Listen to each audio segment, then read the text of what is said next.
Traditional sweet recipes from Malta, available online at www.traditionalmaltesweets.com. Traditional sweet recipes, creating a small slice of Malta that feels like home.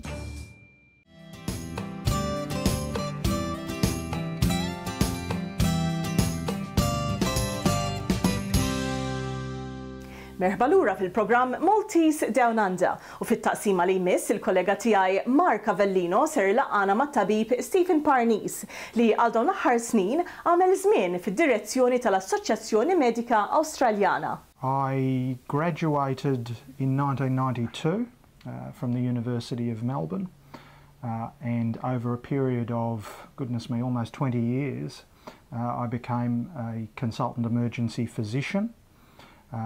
And that's almost 10 years ago now, and I've worked in regional Victoria. I now practice in Melbourne at St Vincent's Hospital and John Faulkner Private Hospital in the northern suburbs. And along the way, by accident I think, some would say by design, I ended up becoming one of the leaders of the Australian Medical Association as well, and my term recently has finished, but I was involved as a junior doctor. I was involved at a state board level. I became president in Victoria in 2012, and then after that finished I was the federal vice president. So I was able to have a contribution in a lot of areas where health interfaces with the community more than just treating individual patients in emergency. With having that sort of need to still practice, and I think being in an emergency department would be I guess the most exposed way of working on a day-to-day basis. Did you find that the type of people you met there could often influence the nature of your day and how things went for that day for you? Absolutely. It's very unpredictable. That is demanding of itself, but it's also interesting. Emergency medicine is about being what we call a generalist. You need to be able to deal with anything that comes through the door. And at St Vincent's I would see a lot of people, for example, who are homeless, a lot of people with mental illness, a lot of Indigenous people, and you also see people with chronic illness, elderly people, a lot of migrants. And I have to say, if I start talking to them a bit in Maltese or even a smattering of Italian, they really appreciate it. And because you've got that common wavelength that they're on.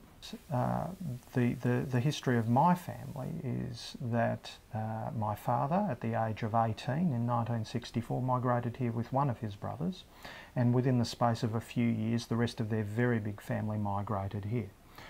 In the early 60s he met Mum, and Mum was working in the Victorian Public Service. That's how they met, and next year they celebrate 50 years together. I'm the eldest of three boys. I consider myself part of a large extended family. We've inherited, I think, the best of Maltese culture, where you do not regard mum, dad and the kids as the family. I've got a photo from a Christmas a few years ago where we had most of us there. There would have been 70 odd. And that's what I consider the family. And to be honest, they all contributed to my education. I only found out a few years ago, for example, that one of my school jumpers was the result of one of the uncles and aunties dipping into their pocket to provide that. So it was a team effort. I could not have achieved what I have done thus far without the love and support of family. We stand on the shoulders of our parents. That's true for all of us.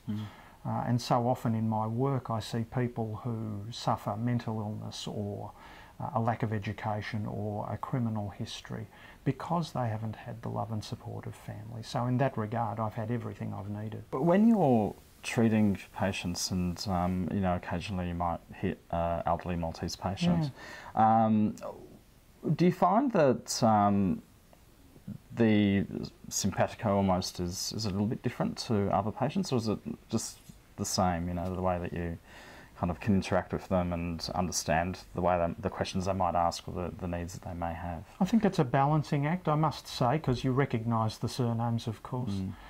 There is a natural sympathy and affinity with these people. Over your life you develop your own history, and I have to say I've become a bit of a softie. I I don't regularly treat children these days, but since I became a father, I think that would probably be a bit harder. Clearly, when you're dealing with a patient in emergency, it's all about them, but there are times when the personal links or those personal stories may contribute to helping them. So, just a little bit about yourself. How did you, at what age did you decide you wanted to get into medicine? What was there an influence? Was there anything that really kind of drove you to it? That's a good question. I'm thinking about those things now because my children are getting to that stage where they have to make subject selection and career choices, and my eldest is thinking about medicine as well. Okay. I had no one in my family who'd gone to university or done medicine, but there were family doctors. I remember one fellow who I think has since passed away, a guy named John Summut, and he was a GP in Sunshine, and I remember my grandparents and mum and dad going to see him, and the days where his rooms, his clinic, were attached to his house. And just sort of thinking, wow, the people treat this guy with incredible respect, and what he says is taken very seriously. And I thought maybe I'd like to be like that.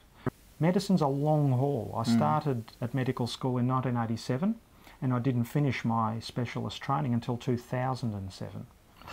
It was a long time, but you're treating a lot of people and learning all the way, and you never stop learning as a doctor. If you think you know it all, you're dangerous.